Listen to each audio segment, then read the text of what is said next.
Good afternoon, everyone. I want to do something a little bit different today, something that I've never really done on my channel before. In fact, I've never done it on my channel before, but anybody who knows me, who's a friend of mine, knows that I'm a little bit mad and crazy about Beetles. I'm mad and crazy about Lego. So my girlfriend bought me this set, Christmas gone, so Christmas December 2019, and I absolutely love it. It's a brilliant model. I've got a little bit of a love of Beetles. If I just pan up to my TV stand there, I've got a few Beetles on there. I'm a bit of a mad fan. Got one up there on my windowsill as well. Bit of a Ratlook style one. So yeah, I've been mad on Beetles for ages. But the only thing that I've always thought about this particular model that let it down was the wheels. The wheels are too fat, they're too chunky, the tyres are too wide, and they just don't look right for a real Beetle. You know, real Beetles have narrower, thin wheels by comparison. And I also not really keen on the stance of the model either. You know, it sits too high. So what I wanted to do was just try and modify it in, you know, the traditional way that Beetles get done in real life. I wanted to modify it, lower it, and also get a bit of stance on the rear wheels, where the rear wheels are, you know, a bit of negative camber, which happens naturally on Beetles because of the suspension design. And also to narrow the front beam, because one of the popular mods on the older Beetles is to narrow the front narrow the front beam to bring the wheels in from the arches. So with that said, here is mine modified, and I'll just briefly just show you around it so you can see the difference. So straight away you can see the camber on the back wheels to make it look much more like a modified Beetle as you would see at the car shows. Probably a little bit too much camber if I'm absolutely honest, but I might play around with it a little bit more over time and see if I can get it looking better. In fact, what I'm going to do, I'm just going to pick it up and show you, probably easier.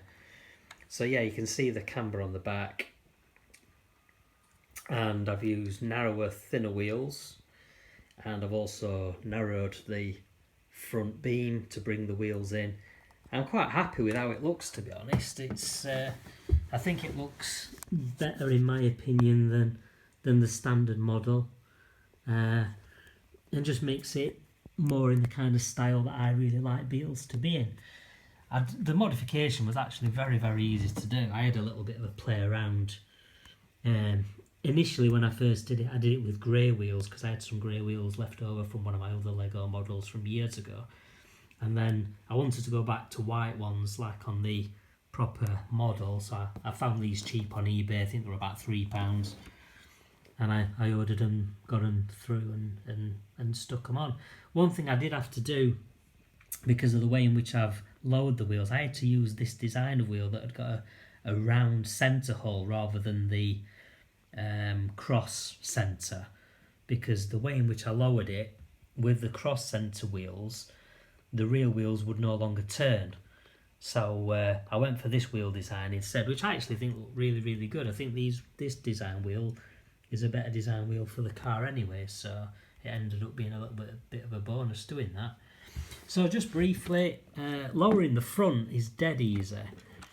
All I did was take out a couple of the blocks and I just moved the wheels up. Took out the pieces that hold it into the chassis, which set it at a certain height, and then I just put some extra blocks in there. I might have to do a separate video to explain that in a bit more detail, because I'll probably not explain myself very well with that, so I might have to do a separate video for that. At the rear, if I can do this without dropping the car, sorry for my dodgy camera work, I'm doing this on my iPhone and it's a little bit tricky. See if I can get that to focus. You can see the bits that I used, and I just, you know, use these angled pieces, put a couple of blocks in to hold them up in the set position. I could, as I said, play around with this a little bit better to get a little bit less camber, because it's probably more camber than you would have on a real Beetle. It's probably a little bit over exaggerated, but I think it's ended up as a really nice stance overall. I think it just looks pretty cool, and obviously the narrow front beam tuck the wheels in. Like I've already said, I'm really happy with how it's turned out. I just think it looks like your traditional kind of modified Beetle. So as I say, I'll probably do a separate video to explain in more detail how I did the front suspension, because I didn't really pre-plan this. I'm kind of just doing it off the cuff. I'm just doing it, so there you go. Anybody got any questions, feel free to ask, and I can post up another video showing more detail if anybody's interested. But for now, there we go, and thanks for watching. Cheers.